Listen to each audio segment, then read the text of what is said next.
Hello and welcome to Wavescan, the international DX program from Adventist World Radio.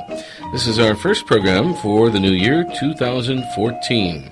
Researched and written in Indianapolis by Dr. Adrian Peterson and produced in the studios of WRMI Shortwave in Miami. I'm Jeff White. Today on Wavescan, Focus on Asia, a year-long emphasis in Wavescan, early wireless experiments in India, the amazing story of 3 early wireless stations in China, and our Japan DX report.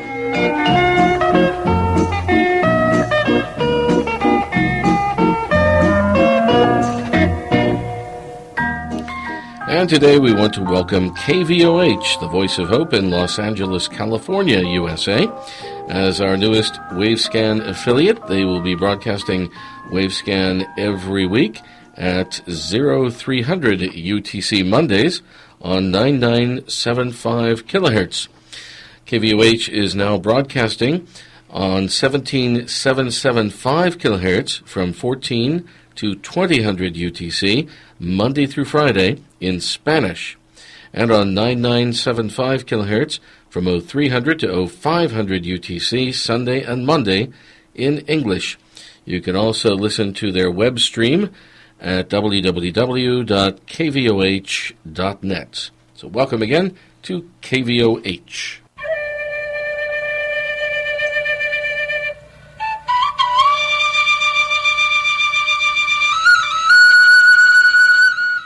Wavescan presents Focus on Asia, a year-long series of reports about shortwave broadcasting and listening on the continent of Asia.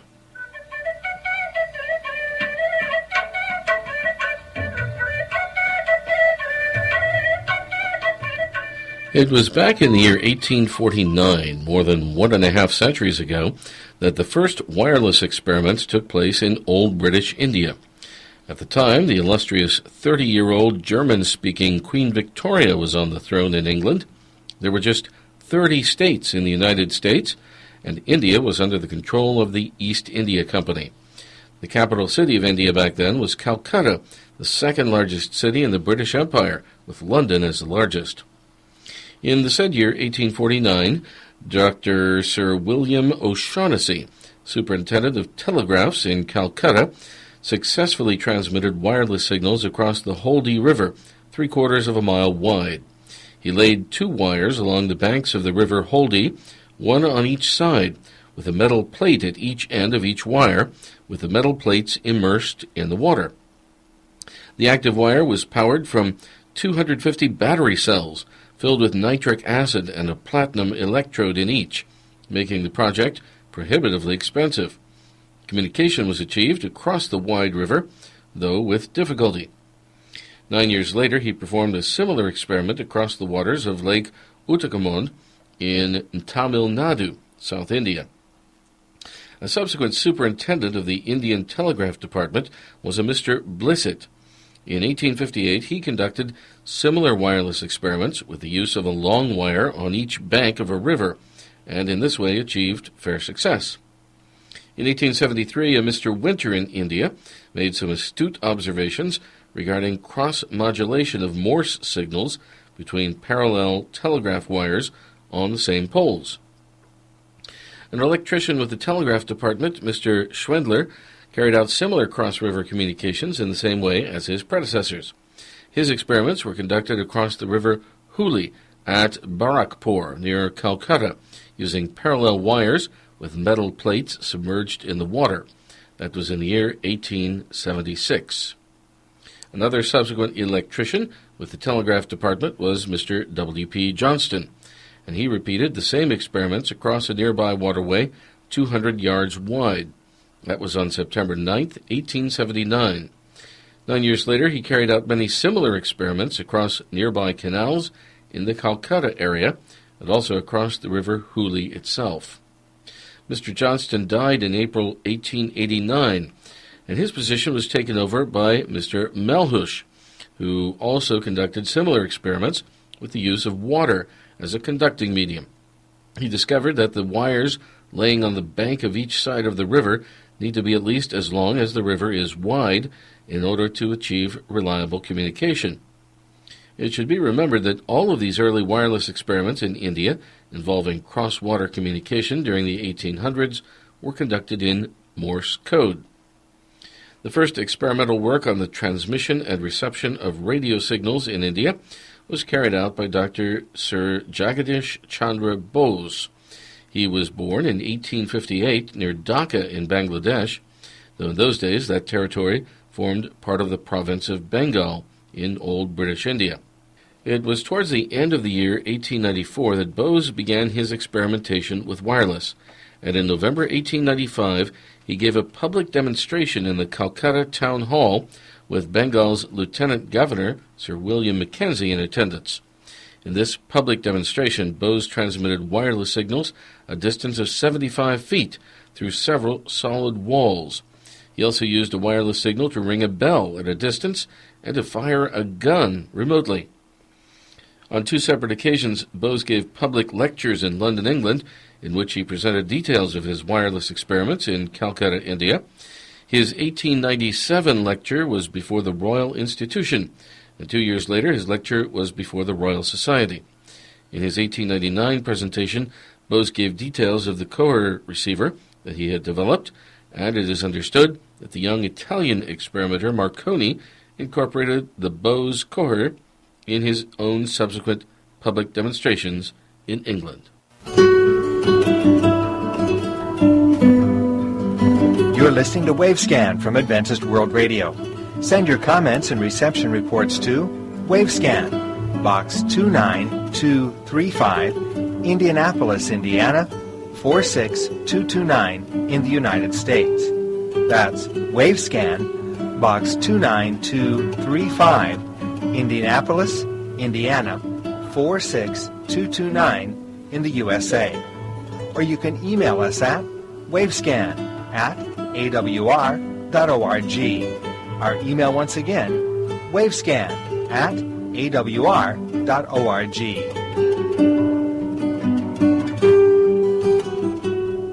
Next on Wavescan today, China.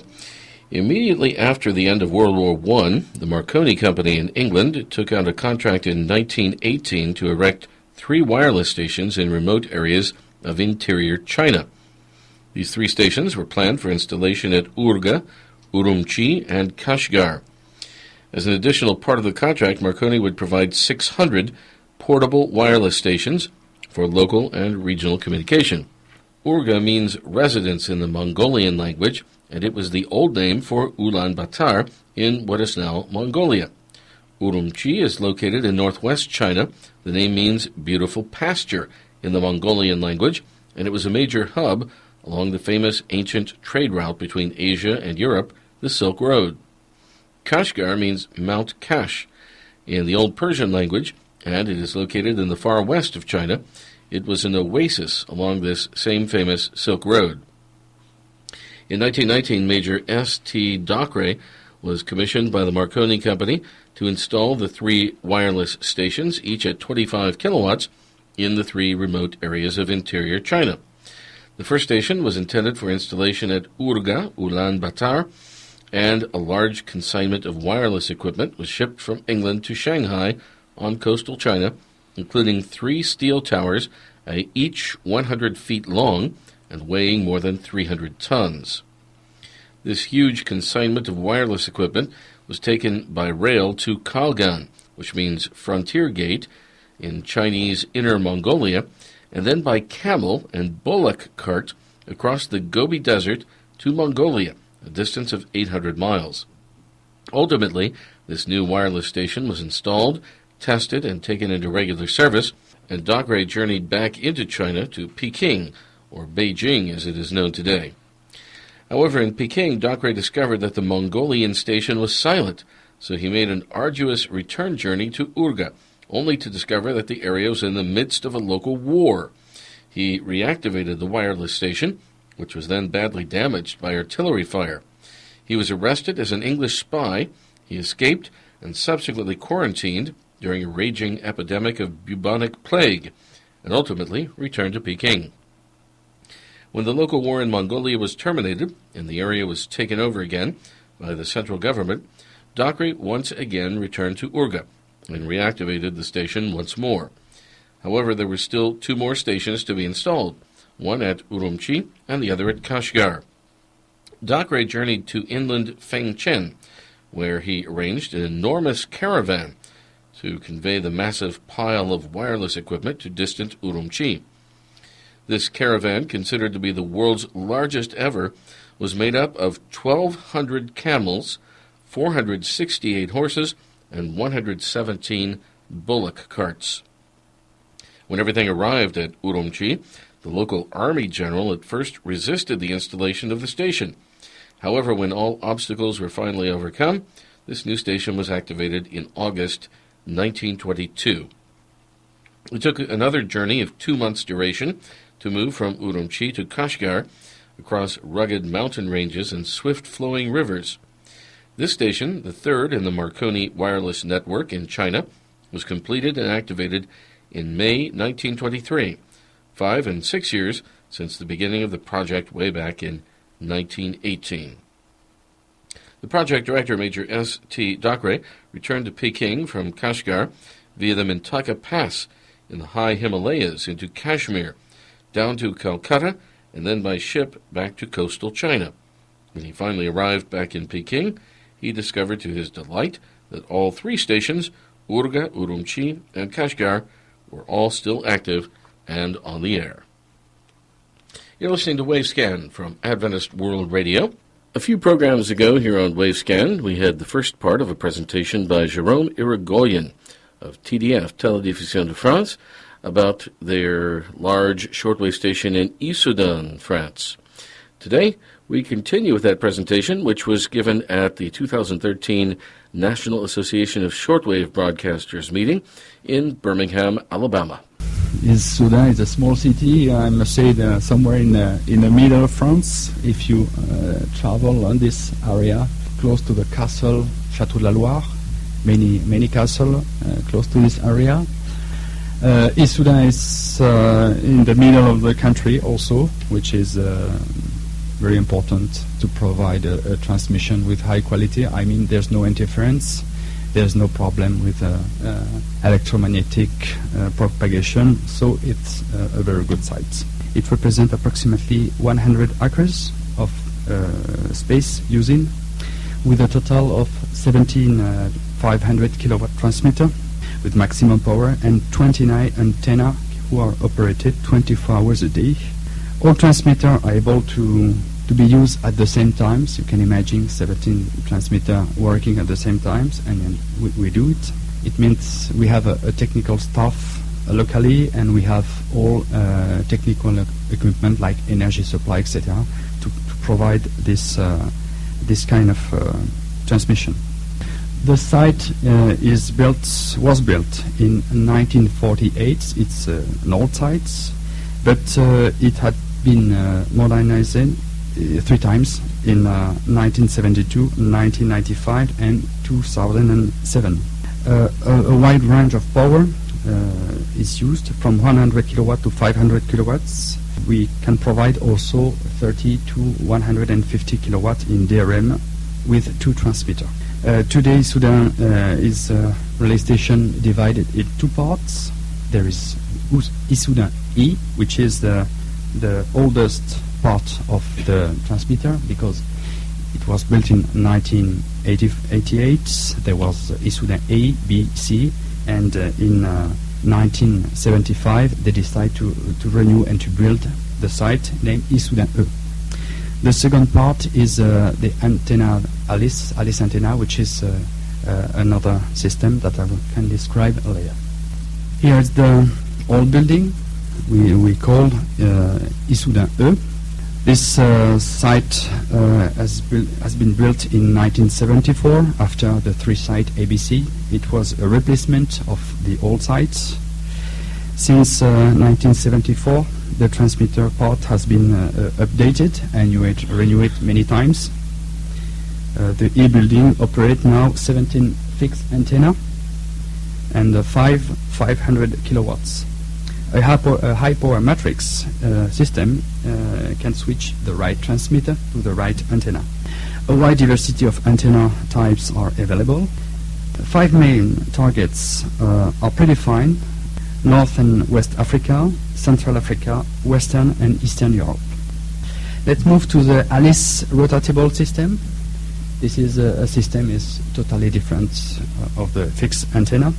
ALICE system is based on 12 rotatable antenna spread on Issoudun landscape. It's a wide country to install 12 antenna.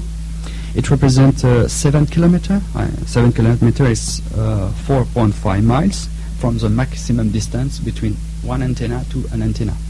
ALICE is a 80 by 80 meter antenna, which is 260 or by 260 foot antenna. It's very wide.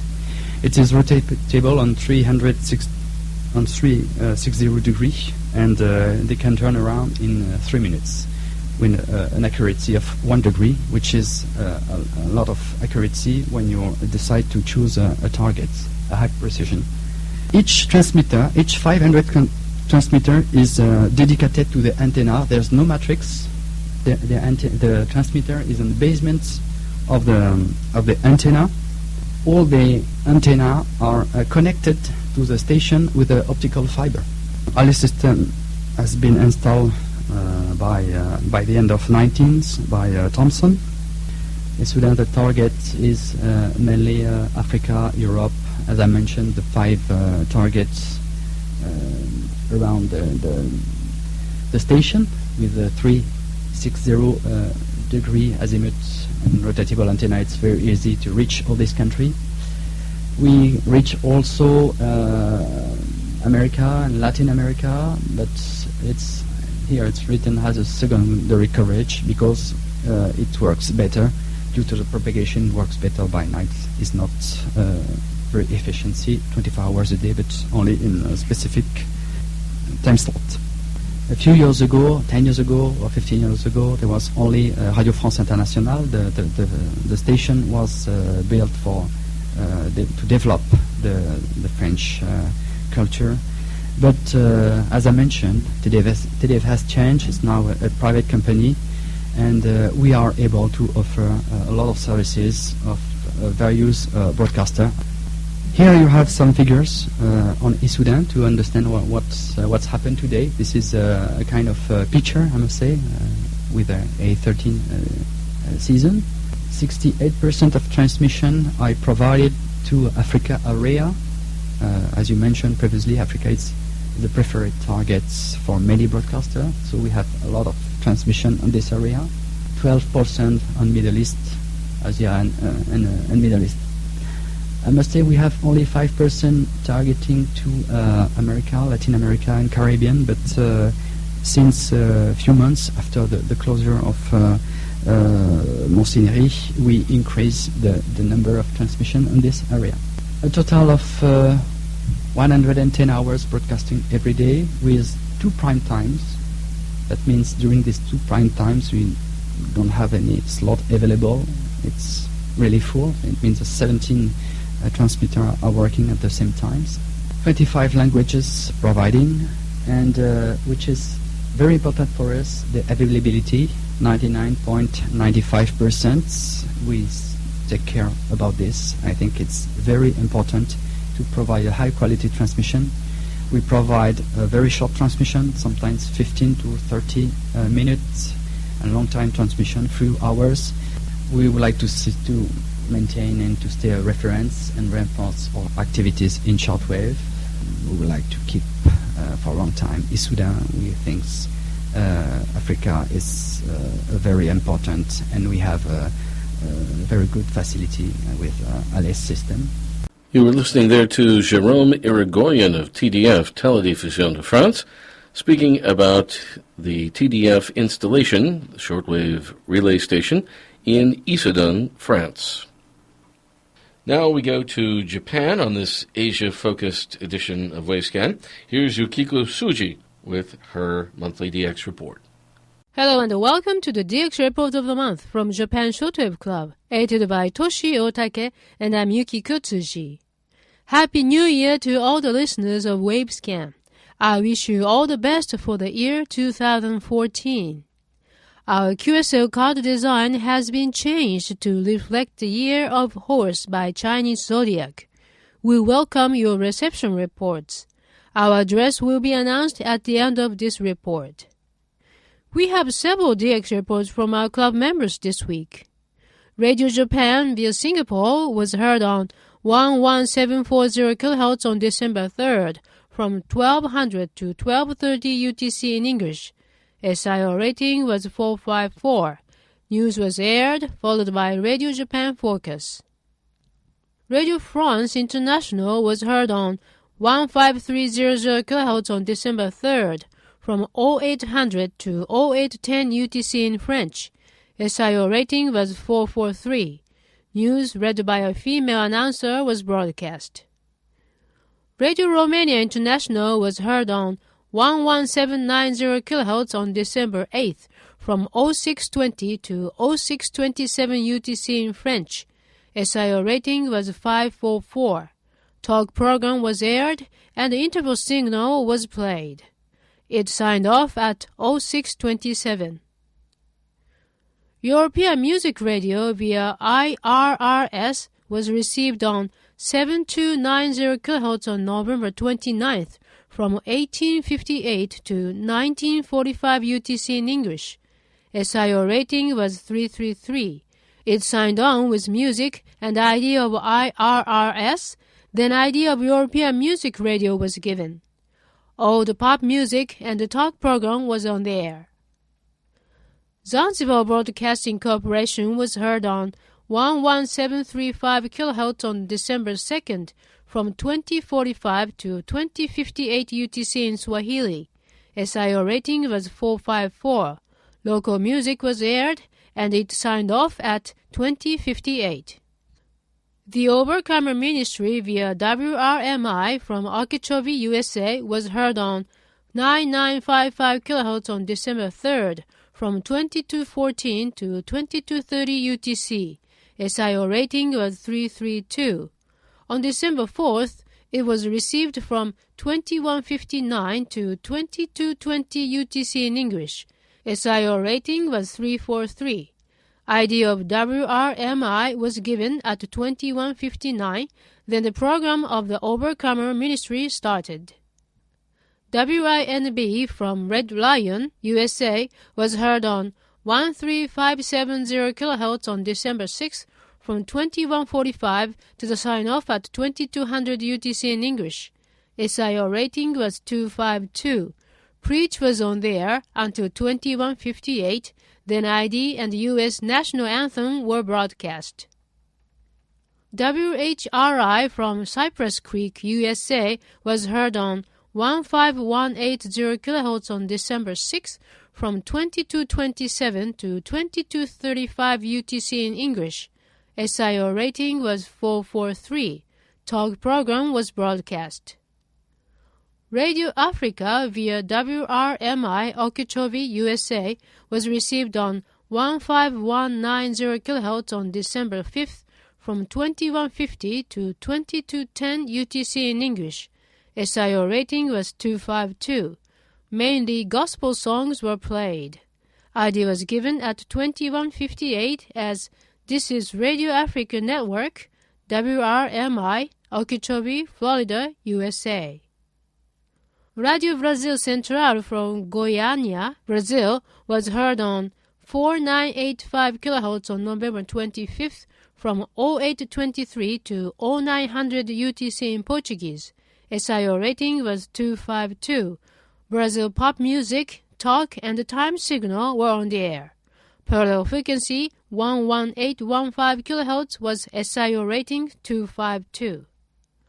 Finally, Japan Shortwave Club will issue the QSL card for the correct reports on our segment of WaveScan program. We are issuing QSL card by email to the report sent by email. Our address for your email report is jswcqsl@live.jp. I repeat, jswcqsl@live.jp. We continue to issue the printed QSL card by the same system as before. Your report should be addressed to JSWC, P.O. Box 44, Kamakura, which is Kamakura, postal code 248-8691, Japan. $1 ILC or $2 for return postage will be appreciated. For this edition of DX Report, we would like to thank Mr. Iwao Nagatani, Mr. Chiaki Shimada, Mr. Satoshi Miyashita for sharing the information with us. Thank you for listening, and please join us for our next edition of DX Report of Japan Showtime Club. I'm Yukiko Tsuji in Tokyo.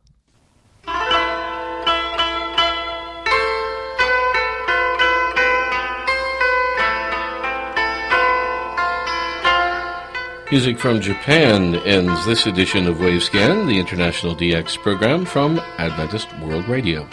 Researched and written by Adrian Peterson in Indianapolis. Next week, a special edition of Wavescan, the new radio history book by Jerome Berg, the new World Radio TV Handbook for 2014, and the new QSL calendar for 2014.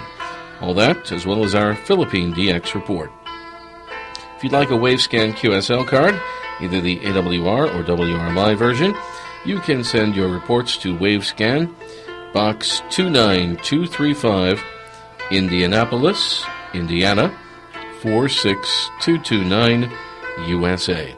That's Wavescan, Box 29235, Indianapolis, Indiana, 46229, USA. You can also email us at wavescan@awr.org. That's wavescan@awr.org. I'm Jeff White at WRMI in Miami. Till next week, good listening, everyone.